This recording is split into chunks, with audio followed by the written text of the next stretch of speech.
Hello my dear friends, నేను మీ Lucky Devara. Enjoy the beauty of life.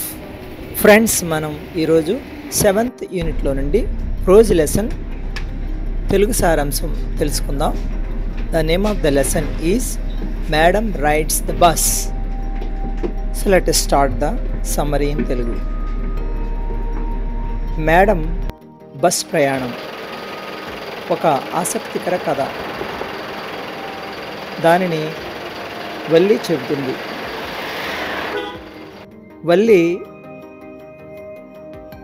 వయసు కేవలం 8 సంవత్సరాలు. ఆమెకు సరదాగా ఉండడం అంటే ఇష్టం. ఆడుకోవడానికి వల్లికి తన వయసు పిల్లలు లేరు.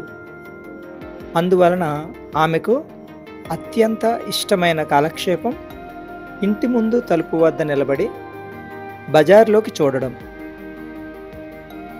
అందులోనూ తనను ఆకట్టుకునే దృశ్యం ప్రయాణికులతో ఉన్న బస్సు. ఆ బస్సు రావడం పోవడం చూసి చూసి ఆ బస్సులో ప్రయాణించాలని బలంగా తను కోరుకుంది. బస్సులో ప్రయాణించాలని తను ఎప్పటి నుంచో అనుకుంటుంది. ఆ బస్సు ప్రయాణించే దూరం, అందుకు పట్టే సమయం, చెల్లించవలసినటువంటి డబ్బు మొదలైన విషయాలు అన్నీ సేకరించింది. అందుకై నాణేలను పొదుపు చేయడం మొదలుపెట్టింది.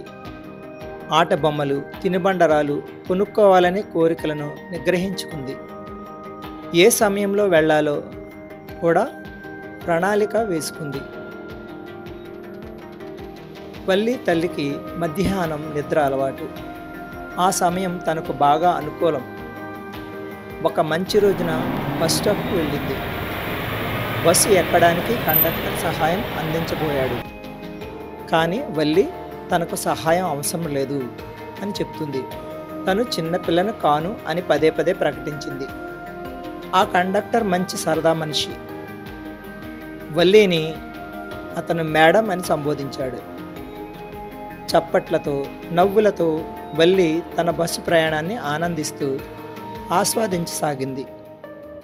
బయటకు చూస్తూ తన కన్నులకు విందు చేసింది. అందని దృశ్యాలతో కాలువలు, నదులు, పంట పొలాలు, దూరాన ఉన్న పర్వతాలు అన్నిటినీ తనివి తీరా తిలకించింది. చాలా ధైర్యంగా బస్సులోని పెద్ద వయసు ప్రయాణికులతో వల్లి తనకు వారి సలహాలు కానీ సహాయం కానీ అవసరం లేదు అని నొక్కి చెప్పింది. ఒక చిన్న వయసు ఆవు రోడ్డు మధ్యలో బస్సు ముందర గెంతుతూ పరిగెత్తడం చూసి వల్లి కడుపుబ్బా నవ్వుకుంది. పరిగెత్తే రైలును రప్పవేయకుండా ఆశ్చర్యంతో చూసింది.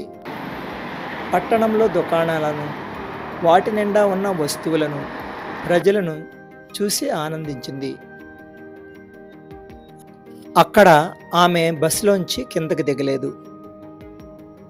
కండక్టర్ వల్లికి మంచి పానీయం కొనిపెడతాను అని అంటాడు.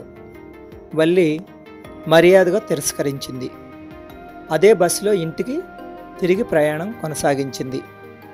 ఆ చిన్న వయసు ఆవు రోడ్డు మీద చచ్చిపడి ఉండడం చూసిన వల్లి చాలా బాధపడింది. కండక్టర్కు నవ్వుతూ వీడ్కోలు చెప్పింది. ఇంటికి చేరుకుంది. తను బయటకు వెళ్ళటాన్ని అమ్మ గమనించనే లేదు. ఆ విషయం గుర్తించిన వల్లి సంతోషించింది. Friends, that is the summary of the lesson. Madam rides the bus. So please keep watching my videos and subscribe it and share it. Have a beautiful day.